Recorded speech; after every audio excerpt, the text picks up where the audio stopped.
Miscalculation by Spook in the Road.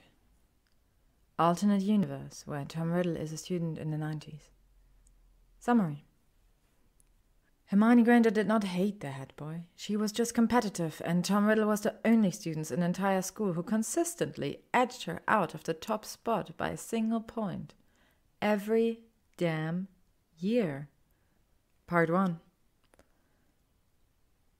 Hermione Granger did not hate the head boy. She was just competitive, and Tom Riddle was the only student in the entire school who consistently edged her out of the top spot by a single point. Every damn year. She knew that Professor Slughorn favored his Slytherins, and Tom in particular, and that was really the only reason she and Tom weren't tied for first place. And while some days she thought that maybe Tom might have deserved that extra point, his potions were flawless. She also knew that he gifted Professor Slughorn crystallized pineapple every Slug Club meeting. And wouldn't you know, crystallized pineapple happened to be a favorite of the potions professor. But aside from vaguely sucking up to professors, which Hermione was practically guilty of herself, Riddle had a spotless reputation. Slytherins were notoriously tight-lipped, and Riddle was so obviously their king, but even so, something should have slipped through. There was not one single rumor of him being intoxicated, despite the fact that Hermione had seen him drinking fire whiskey on numerous occasions at Professor Slughorn's insistence. No drunken mishaps. No wild parties in the dungeons. He wasn't a bully either, which made sense to some extent, because Hermione was sure that even with Riddle's perfect grades, Headmaster Dumbledore wouldn't have let him become head boy if he was some kind of delinquent. But again, Riddle hadn't had even one detention. He'd never been so much as rumored as to have said something insensitive or mean. Riddle didn't have a single messy breakup to his name either, though not for lack of partners. He was handsome and polite and took care in his self-image. So it was no surprise that he had great many admirers. But nobody ever dated Tom Riddle for very long, and Hermione was nearly positive that was Riddle's doing. So the logical conclusion was that he should have had at least a few scorned lovers. No such luck. Hermione didn't have any reason to think he was anything other than the perfect head boy that everyone else seemed content to adore. It was just a gut feeling, a little twist of her stomach every time the boy smiled that had nothing to do with butterflies. There was just something off about Riddle, and that was all Hermione knew. If the tall, dark-haired boy was at all aware of her suspicion, he certainly didn't show. Even now, as they were doing rounds, he was nothing but amicable. Hermione might have called him chatty even. And Professor Flitwick has asked us to help with the Halloween decorations again this year, Riddle said as they rounded the corner of the 4th floor. I'm afraid neither Belby nor Flint have much of the talent for such things. You remember the disaster last June, I'm sure, so I'm afraid we'll have to spearhead it ourselves. If I recall correctly, you're quite gifted at charms. Riddle flashed her one of his signature charming smiles, or as Lavender Brown had so delightfully put it, the panty-dropping grin. Hermione supposed it was aesthetically pleasing in an objective sort of way, but she didn't think it suited him. It was too wide, toothy, like he'd plucked it from someone else's face and made it his own. My parents would love to get a look at his teeth, she thought absently, forcing her own lips into a small lopsided smile. I'm adept enough for the task at hand, she replied dryly, though it's not exactly hard to beat Flint and Belby's work. Honestly, it was a terrible enough idea to transfigure Devil's Snare into mistletoe, but they could have at least asked someone competent to do it. Maybe then it wouldn't have tried to strangle the couples. Riddle hummed in agreement. Between the two of us, I'm sure we'll avoid any such mishaps. Hermione forced her smile to stay in place. To anyone else, it may have sounded like a compliment of her abilities. After all, who wouldn't want to be praised by the magical prodigy himself? But Hermione thought there was something else in his voice. Something almost threatening. As if he was warning her not to screw up. You're being ridiculous, she scolded herself. He's just worried about making sure his own reputation isn't tarnished by spotty work. You do the same. So instead of letting the comment drop, as the head boy had clearly meant for it to, Hermione waved her hand dismissively. "It's just decorations, Riddle," she said. "You could probably do them perfectly in your sleep." Riddle's lips quirked at the corners as he watched Hermione from the corner of his eye. For a moment, she thought he might say something more on the subject, but then they had rounded yet another corner where Hufflepuff and Ravenclaw were currently in the midst of an impassioned snogging session. Hermione felt her cheeks heat at the intimacy of the position, but Riddle merely cleared his throat, looking almost bored. "It's well after curfew," he drawled, startling the two students. They pulled apart from each other, trying to discreetly wipe saliva from their mouths. "Detention is in order. You'll each serve with your head of house on Friday evening." "Friday!" the Ravenclaw said incredulously, mouth opening again as if he was ready to launch a volley of complaints. "Yes, Friday," Hermione interrupted before the boy could even begin to try to dissuade them. "And next time you should think about if sneaking out after curfew is really worth losing your Friday evening." "Granger, if you take Miss Moore back to Hufflepuff, I'll escort Mr. Boot to Ravenclaw," Riddle said, "and we'll call it a night." Hermione nodded and watched as both Riddle and the Ravenclaw boy disappeared down the darkened hallway. She likely would have stood there for another minute if not for Miss Moore. Miranda, Hermione's mind supplied, did not start stomping off in the direction of Hufflepuff on her own. Hermione quickly trailed after the girl, but her thoughts were still annoyingly on Riddle.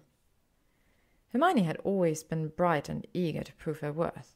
17 years of continuous bullying for her hair or her big front teeth, or her know-it-all attitude, or her bookishness had done very little to deter that. She'd gotten used to it, had learned to block out Draco Malfoy's whiny insults about her blood, Pansy Parkinson's nasally remarks about her lack of class. Hermione had figured out that they were jealous of her magical talent and intelligence, and so those kinds of comments hadn't bothered her since third year, when she had finally steeled her nerve and punched Malfoy in the nose.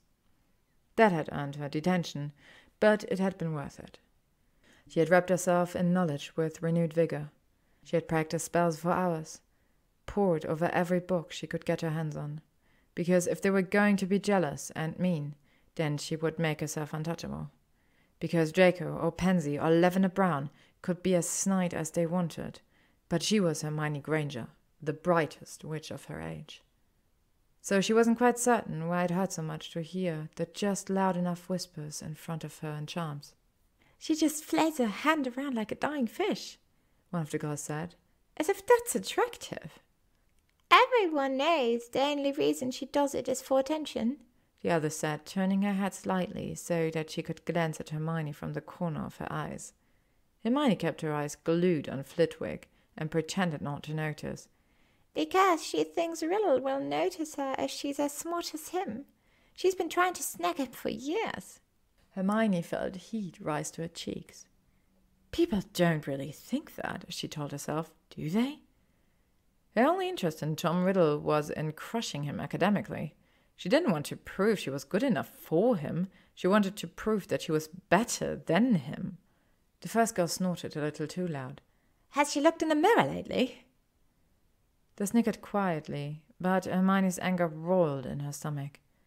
Insults about her looks were hardly inventive or worth her time. But to think that people might assume she was only pretending to be smart to catch a man of all things. It was infuriating, insulting. Hermione felt a magic fizz around her, pulsing like a current through her veins in response to her emotions. It was almost too easy. They'd been practicing wandless and nonverbal magic this year, and though Hermione had difficulty with the more complicated spells, she could manage some of the basics, like Incendia, for example. It wasn't hard to act surprised, however, when the bright orange flames leapt up twice as high as Hermione expected on the robes of the girl in front of her. Those in the immediate vicinity shrieked and stumbled to get out of the way as the girl whose robes were currently on fire began tearing off her outer robes. Flitwick was quick to extinguish the flames, though not quick enough to keep the fire from singing off the bottom inch of the girl's hair. For her part, Hermione was careful to keep a neutral expression as the now hysterical girl was sent off to the hospital wing. She didn't know what had possessed her to actually light another student on fire, and in the middle of class where anyone could have seen. She had just been so angry, she'd barely thought about it. Stupid Hermione, she told herself. But then, no one seemed to be paying her any mind, and Flitwick was forced to continue the lesson after he realized that there seemed to be no way to prove what had happened. She did not notice the pair of dark eyes that stayed on her for the rest of class.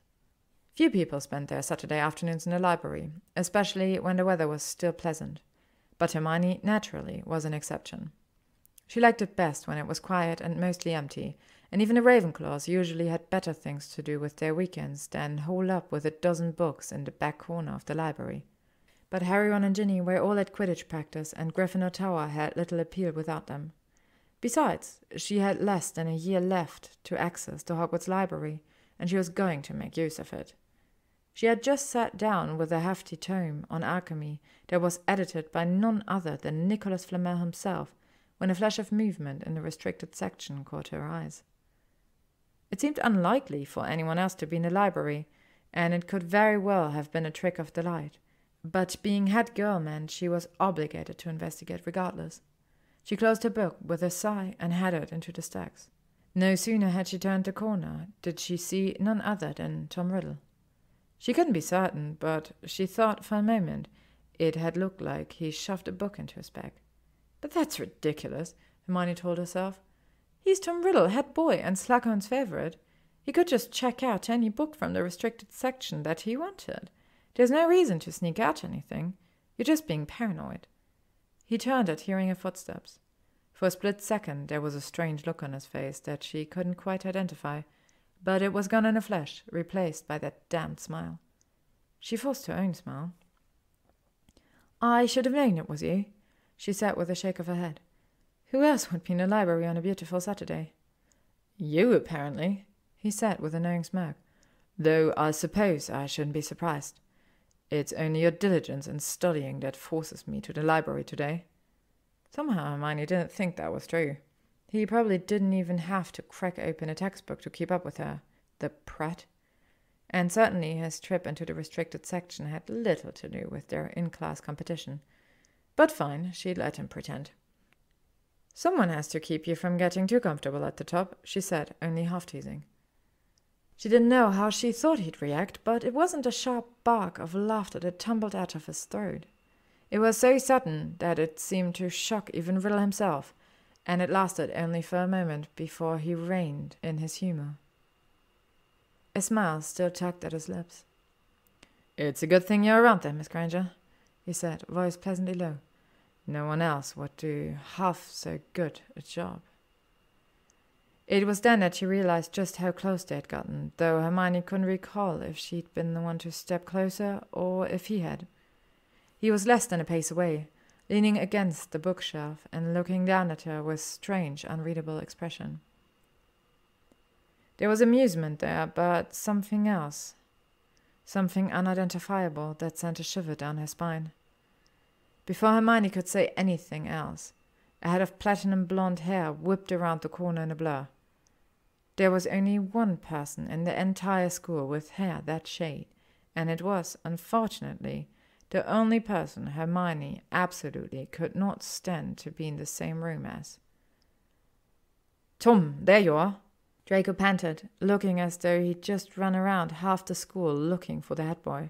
His eyes drifted over to Hermione, and his face immediately crumbled as if he'd just smelled 2-week-old garbage. "Granger, I have a pass, you know." Hermione resisted the urge to roll her eyes. "I never said you didn't, Malfoy." Draco continued to scowl at her until Riddle cleared his throat. "Did you need something?" Riddle asked. "Miss Granger and I were in the middle of a private conversation. It's rude to interrupt." A befuddled expression came over Draco's face, and he looked between Tom and Hermione as his brow wrinkled further. As if he couldn't fathom that the two of them had anything to discuss. Which was probably true, Hermione conceded, considering they hadn't really been talking about anything important. What did Riddle even talk about with his friends? They weren't really the studious type, and Riddle detested Quidditch. Probably politics and pure-blood family nonsense, Hermione concluded. You are said to come find you at 3 o'clock. Draco looked nervously at Tom. For the study session thing. And wasn't that interesting, Hermione thought. Draco had a lot of pride and arrogance, and for him to look at Tom as if the head boy had all the power in the situation, well, it had to mean something, didn't it? As far as Hermione knew, by her limited understanding of Slytherin politics, Draco should have been a higher rank than Riddle. Malfoy was the sole heir to an extremely prestigious and wealthy family, where Riddle had no familiar connections to speak of, and on top of that, he was a half-blood. And yet Draco deferred to Riddle. Why? Because he was head boy. Unlikely. Riddle smiled thinly at Draco, and the blond boy swallowed. Is it 3 already? I must have lost track of time. Miss Granger, until next time. He nodded his head at her, while Draco only continued to look on with something between confusion and disgust.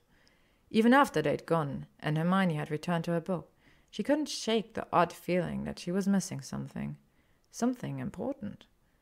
6 years of being friends with Harry Potter and Ron Weasley had corrupted her. She knew it had. Because first year Hermione Granger would have never considered sneaking out after curfew without a good, solid reason. First year Hermione Granger would have been horrified to know that her older self was wandering the halls under a strong disillusionment charm on a night when she didn't have rounds just so she could spy on another student. Specifically, so she could spy on the head boy, who did have rounds tonight. She could not justify it. Tom Riddle had been nothing but polite to her. Complimentary. He was a model student, but she didn't trust him. No matter how she tried to tell herself she was being ridiculous, no matter how she tried to reason that she had no evidence to suggest that Riddle was up to anything at all, she couldn't shake her gut feeling. It wasn't hard to find Riddle. Hermione was familiar enough with rounds that she could guess where he'd be at this time of the night, and unsurprisingly, found him patrolling the halls of the second floor with 6-year Slytherin prefect Elias Avery. Getting close enough to listen to their conversation without being discovered was slightly harder, but nothing Hermione couldn't accomplish with a notice-me-not charm and silencing charms on her shoes. "Did you find it?" Avery asked. "The book, I mean." Tom shot the younger boy a dark look. "I know what you mean, Avery." He looked around the hall, making sure no one else was within earshot. Hermione held her breath, but Tom's eyes skimmed right over her. "And?" Avery asked impatiently. Riddle, too, had little patience for Avery. He stopped in his tracks and faced the boy coolly. Hermione could not recall a single instance when she had seen Riddle's face so devoid of emotion, so empty. There was none of his usual charm, none of the playfulness he'd shown her in the library. It was like looking into a still lake in the hopes of discovering something beneath the surface, but seeing only your own reflection instead. "I didn't realize I owed you a detailed explanation of my plans, Avery," Riddle said. On anyone else, the words might have come across as irritated, but Riddle's tone was casual. Hermione almost would have thought he was teasing his friend if she hadn't been able to see Riddle's face. His jaw was clenched, eyes dark and sharp. No, of course not," Avery stammered, clearly just as shaken as Hermione felt. "I would never presume, my lord." Hermione jolted at the title and frowned. Riddle isn't a lord, though, she thought. And maybe she was wrong. Riddle kept the details of his heritage closest to his chest. All she knew was that he was a half-blood and an orphan. But beyond that, hell, he could have been a long-lost descendant of the last Tsar of Russia, for all she knew. Still, it didn't sit right with her. First Draco's deference, then Avery's fear, and now with the use of a title. Avery was an heir to a lordship, in his own right, but everything about his behavior indicated that Riddle was his superior. Hermione couldn't account for it. Not that I know much about pure-blood politics, she thought. There were likely quite a few idiosyncrasies that she lacked the cultural understanding for. Riddle seemed satisfied with Avery's apology. His lips quirked up at the corners. Not quite a smile, but it was genuine nonetheless. Hermione was starting to wonder if this was his most genuine self after all. The fake smiles the polite prefect head boy act. What if it was just that, an act? And this empty, blank, terrifying nothingness was the real riddle. Or maybe he's just as fed up with Avery as you are, and his resting bitch face is better, she thought. Maybe you should stop looking for reasons to mistrust Riddle. Still, those thoughts didn't stop her from following them as they continued walking. To answer your question, Riddle drawled, seemingly back to his normal self. Mostly. Everything will be ready in time for Samhain. And is it everything you hoped for, my lord? Avery asked, practically bouncing on the balls of his feet. The younger boy, who had only a moment ago been all but cowering beneath Riddle's gaze, now was alight with barely restrained excitement. Whatever they were talking about, it was apparently highly anticipated. Riddle's smirk was sharp like a knife. It exceeds expectations. And just like that, the conversation was clearly over. Riddle had moved on to asking Avery about his arithmancy test scores, and Hermione decided that there was nothing more to be gained from following them. She returned to her own dorm, mind turning over everything that she'd heard. A book, Samhain, and something will be ready. The obvious answer was a ritual of some sort, but what kind she didn't know. And would Riddle really be stupid enough to do something like that on school grounds? Unless he's already planned for that, which of course he has, Hermione thought. So Riddle and his friends? Could she really call them that when it was becoming clear that Riddle was above them, were up to something? She had been right after all. All that was left was to find out what they were doing. The great hall was buzzing, as it always did on holidays. Every meal at Hogwarts was incredible, but the Halloween feast in particular was exceptional. The atmosphere was half of it, floating jack-o'-lanterns, black silk draping the walls, and even a skeleton dressed like Albus Dumbledore seated in the headmaster's chair. Courtesy of some would-be pranksters who'd heard the legends of Fred and George Weasley, no doubt. Hermione had put in several hours of work herself, and yet she found she couldn't quite enjoy it. All she could think about was Riddle and Avery talking, and that book he'd taken from the restricted section. The more she thought about it, the more certain she was that she hadn't imagined him smuggling a book out of the library after all. She had tried and failed to come up with a reason for what she'd seen that didn't involve Riddle having some dark, nefarious plan. She had half expected him not to be at the feast, but no, there he was at the Slytherin table. He was just as magnetically handsome as ever, sitting at the far end of the table with the other seventh years. Specifically, those boys that she had seen with him in the library. They were up to something, and unfortunately, Hermione had to admit that it was the perfect night for it. The moon was full, it was Samhain, and the air itself seemed to shimmer with unspent magic. But yet nothing to go on. A week of observing Riddle and his friends had gotten her no new information, and research on Samhain had yielded minimal results. It might be nothing, a small part of her brain whispered. Maybe they just want to practice a traditional Samhain ritual. They'd have to hide it, since it's technically illegal, but, well, there's nothing actually wrong with it. Nothing truly terrible. But as the evening progressed, she couldn't stop the niggling thought in her mind that something just wasn't right. Not even dessert, little cauldron cakes and treacle-tarts and piles of candy, could distract her. Not Ron reenacting the incident of him vomiting up slugs with the candied gummy worms for all the delighted first years. Not Ginny and Harry, who had somehow managed to make one of the floating jack-o'-lanterns talk. Riddle was standing, his little group quickly following suit, and they strode out of the hall together. If Hermione hadn't been watching Riddle, she might not have even noticed that they left. Nobody else seemed to. Without fully realizing what she was doing, Hermione stood abruptly. "Hermione?" Harry asked, a worried crease between his brows. "Just feeling a little sick all of a sudden," she mumbled. "I think I'm going to lie down in the dorms." "Do you want someone to walk with you?"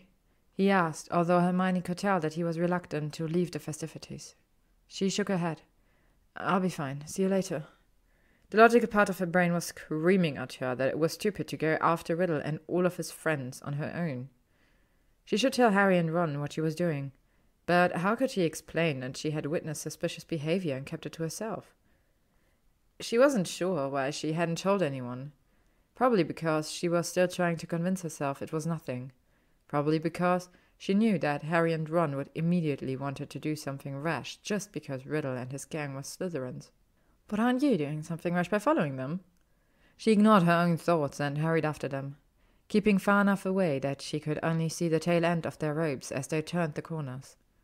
It didn't take her long to realize that they were heading out of the castle and onto the ground, where it would be harder for her to follow them undetected.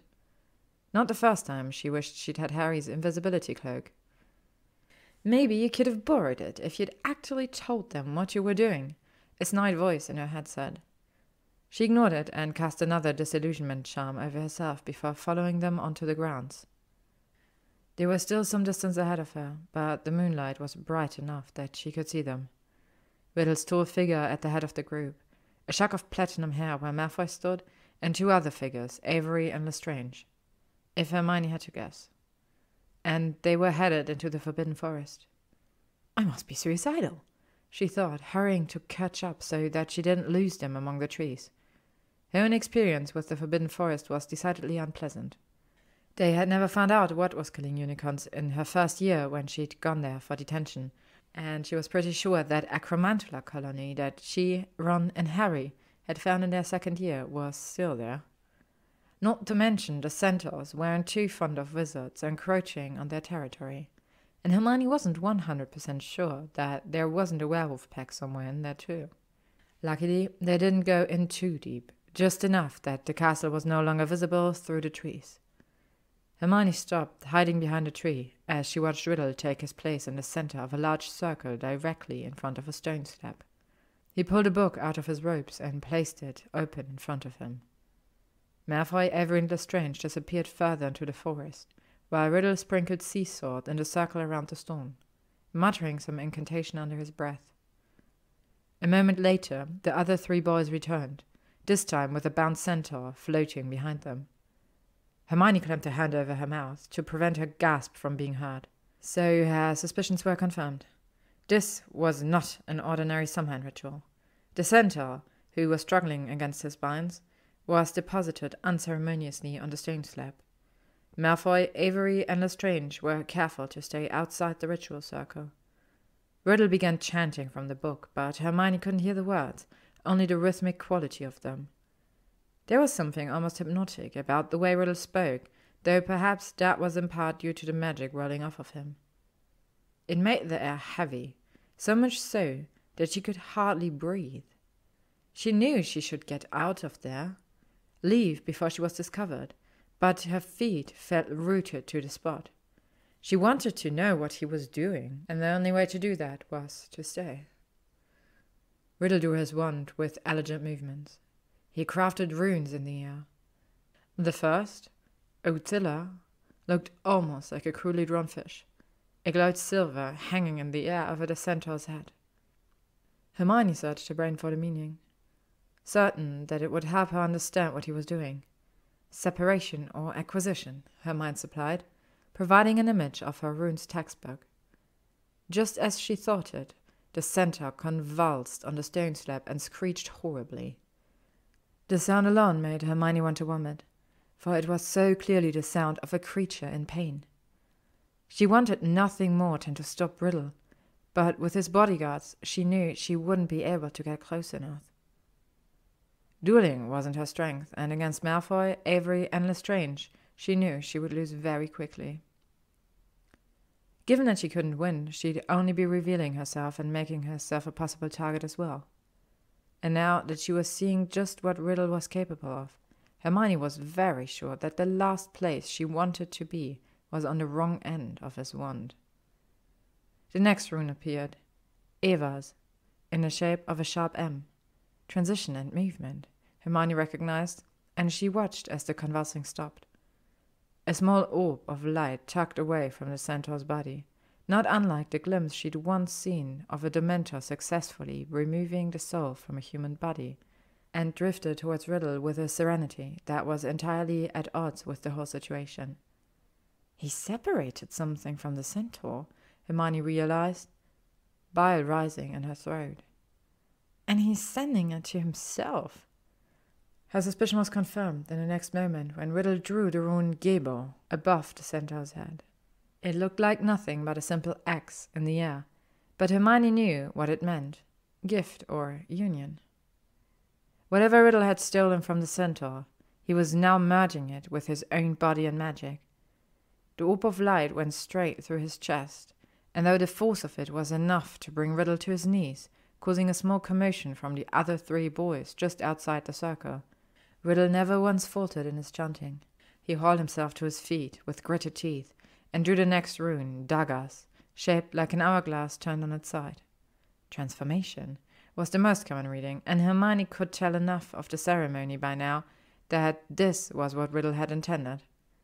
A silver light encased the dark-haired boy for a moment before dissipating. At first Hermione thought that he must have failed because Riddle looked no different from before, but he seemed satisfied enough to continue on. One final rune was drawn above the centaur, Zovilo, the symbol of wholeness. Hermione had always thought of it as one of the purest runes, but now she watched Riddle twist it for his own evil.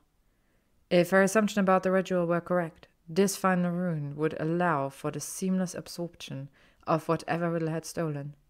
It would grant him power, the literal life force of the centaur, if the ritual was strong enough.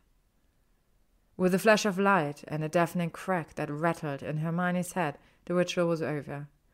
The stone slab that the centaur was resting on had shattered. Riddle was on his knees again, but this time his friends rushed forward, offering their aid. But they had missed what Hermione had not. They had mistaken Riddle for weak in this moment. But Hermione could feel the power radiating off of him. She could feel the magic rolling off of the dark-haired boy in nearly oppressive waves. She needed to leave now. And perhaps she would have, if not for the fact that at this exact moment a horrible wail left the centaur. He was still alive somehow, though deeply pained. I could still save him, Hermione thought, though she didn't know how. Perhaps Riddle would just leave the centaur to die, and if she waited, she could untie the poor thing, heal it to the best of her abilities. She could not do any of those things, because Riddle waved off the other boys, hauled himself to his feet one more time, rolling his shoulders. He didn't look like someone who had been floored by magical ritual. He looked like he had just woken up, well rested from full 8 hours of sleep. And just as the centaur opened his mouth to scream again, Riddle flicked his wand lazily, and a bright jet of green light hit the poor creature squarely in the chest. Hermione's stomach dropped, her knees close to buckling beneath her. Tom Riddle, the esteemed head boy, the darling of Hogwarts, the perfect gentleman, had just used an unforgivable, and not just any unforgivable, but the killing curse, non-verbally, with such casual disregard that Hermione almost didn't believe her own eyes. Because only psychopaths were that apathetic. And Tom Riddle is a psychopath, Hermione realized. And you stupid, self-righteous, careless moron, you followed him out into the Forbidden Forest alone. If she'd left during the ritual, she might have been able to make it out unnoticed, but now she'd have to wait for the boys to leave first. They'd have to walk right past her, and she prayed to Merlin that magic would be on her side tonight. That luck might take pity on her and let her escape unscathed. "You can come out now, Granger," Tom called, his voice soft and deceptively calm. "I do hope you enjoyed the show." Hermione gripped her wand. She couldn't take him in a duel. Tom was fast and he never held back. Or at least she thought he hadn't, but clearly he could cast an unforgivable, and who knew what other dark curses. All this time she thought she was seeing right through him, but still she underestimated him. Maybe he's underestimating me too. She stepped out from her hiding place, wand raised. Malfoy, Avery, and Lestrange were all on edge. All looked ready to strike at a moment's notice. But Riddle just stood there, smug and smiling. She wanted to hex the smirk right off of his face. Patience, Hermione. Ah, there you are. Riddle had no right to look as pleased as he did. She would have thought he'd be angry that she'd crashed his little ritual, angry that someone had seen him at his worst, or at least what you hope is his worst. "No need to be shy, Granger." "What did you do?" she demanded, her eyes flickering briefly to the dead center, but her wand never wavered from where it was aimed at Riddle. "Always so curious," the dark-haired boy mused. "But you waste time asking questions you already know the answer to." Hermione grit her teeth. "Fine. What did you take, then?" Riddle's eyes flashed, his smile widening. Even Lavender Brown wouldn't find him so charming now, Hermione thought. Riddle was enjoying this too much. The ritual, the murder, the game he was playing with Hermione. This was the most alive she'd ever seen him, and it was sickening. Clever, clever girl. He jerked his head at the other three boys, and Hermione's eyes darted to them for just long enough to see their confused expressions. "They still don't understand, you know. Avery and Lestrange are rubbish with runes, and Draco lacks ingenuity to piece it together. But you..." And the way he said that, the way he looked at her in that moment, was almost reverent. Like he was amazed by her, in awe of her. Hermione felt her skin crawl. Maybe before tonight she would have melted a little under his gaze if he had looked at her like that. But now she saw him for all that he was, a vile, disgusting, uncaring killer. Everything good and admirable in him was a carefully crafted lie. "You figured it out at a glance. I knew you would understand. It took me weeks to find the book, and another week to make sure you were there in the library when I took it." Riddle still hadn't drawn his wand on her, but he was advancing. For every one of his steps towards her, Hermione stepped back. But there was only so much farther she could go before she would inevitably be trapped. "But I didn't," Hermione protested. "See you take the book, that is." Riddle shrugged. "You saw enough to make you suspicious. You see, for all of your precious Gryffindor morality, you do so like to stick your nose where it doesn't fucking belong. I counted on that." "You knew?" she breathed, the realization of depth of Riddle's manipulations hitting her like a train. "You knew I was there in the hallway that night." "You're really quite clever," he said, stepping forward again. Hermione's back hit a tree, and she looked around, searching for a way out.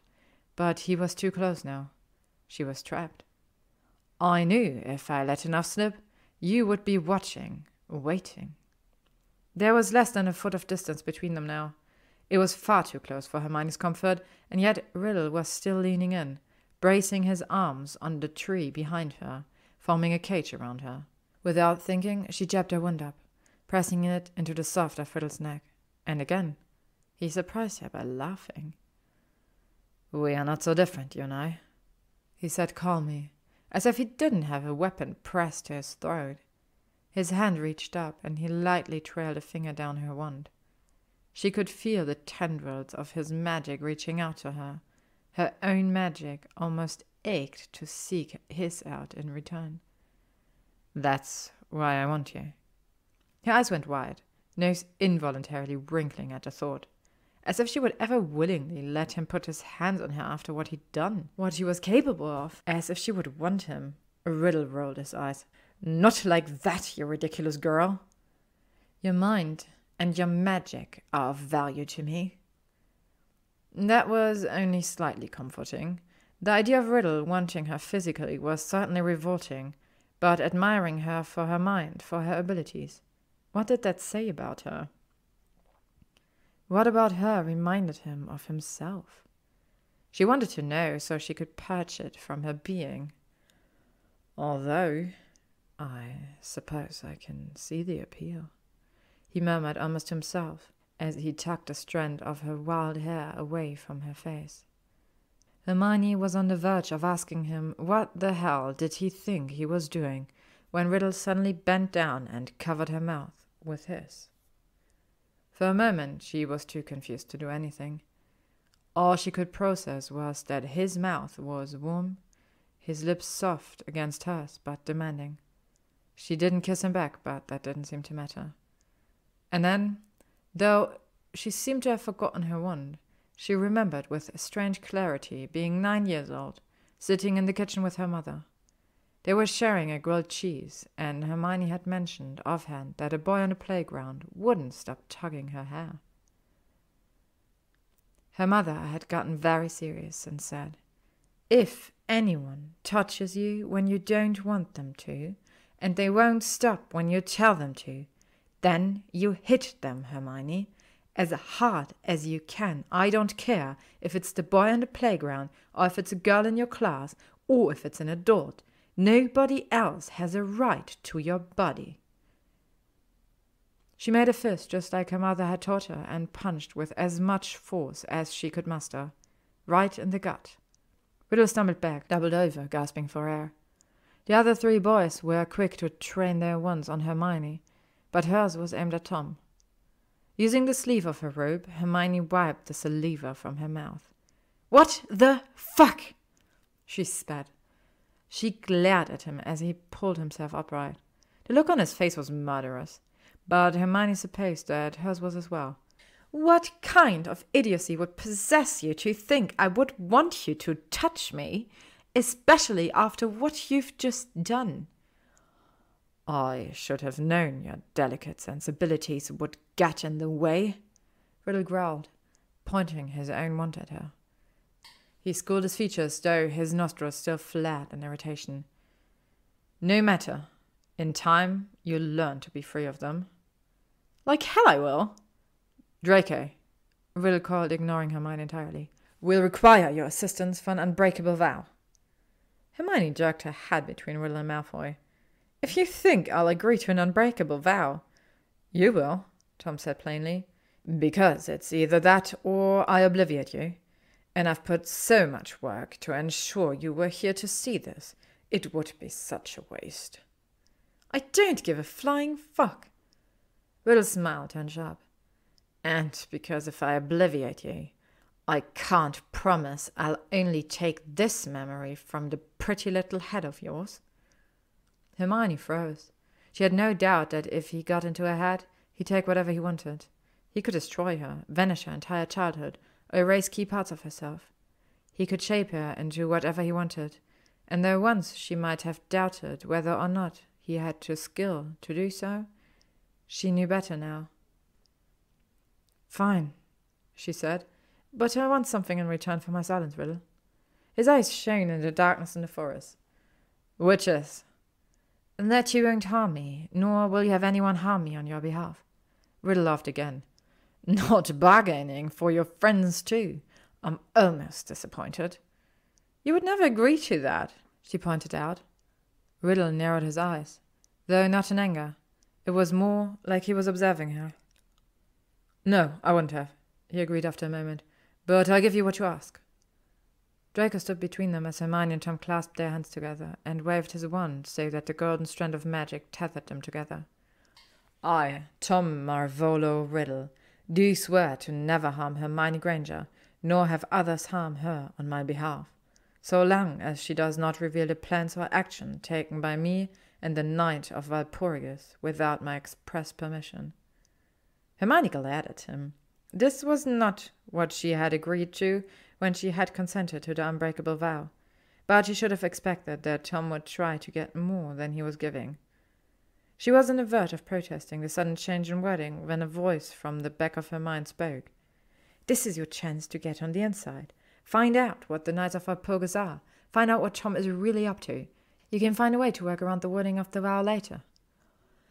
"I, Hermione Jean Granger, do swear to never reveal the plans or actions taken by Tom Riddle and the Knights of Valpurgis without his express permission, so long as he does not attempt to harm me or have others harm me on his behalf."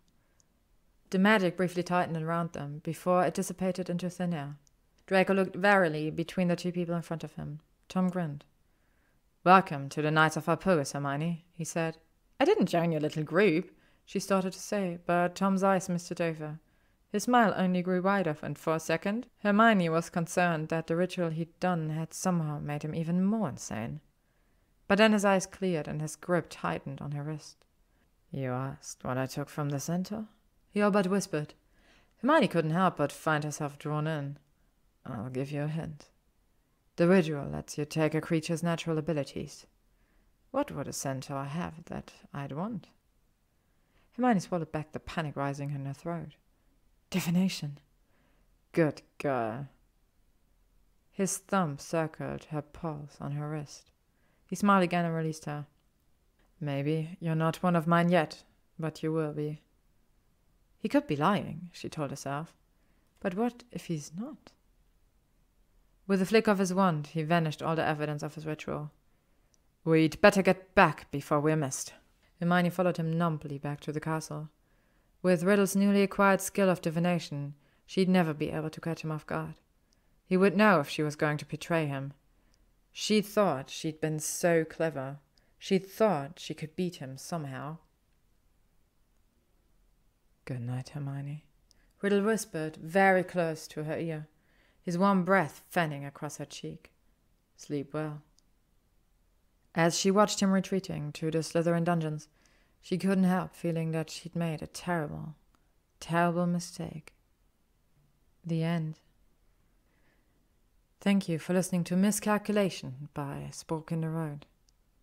Stay tuned for more spooky content.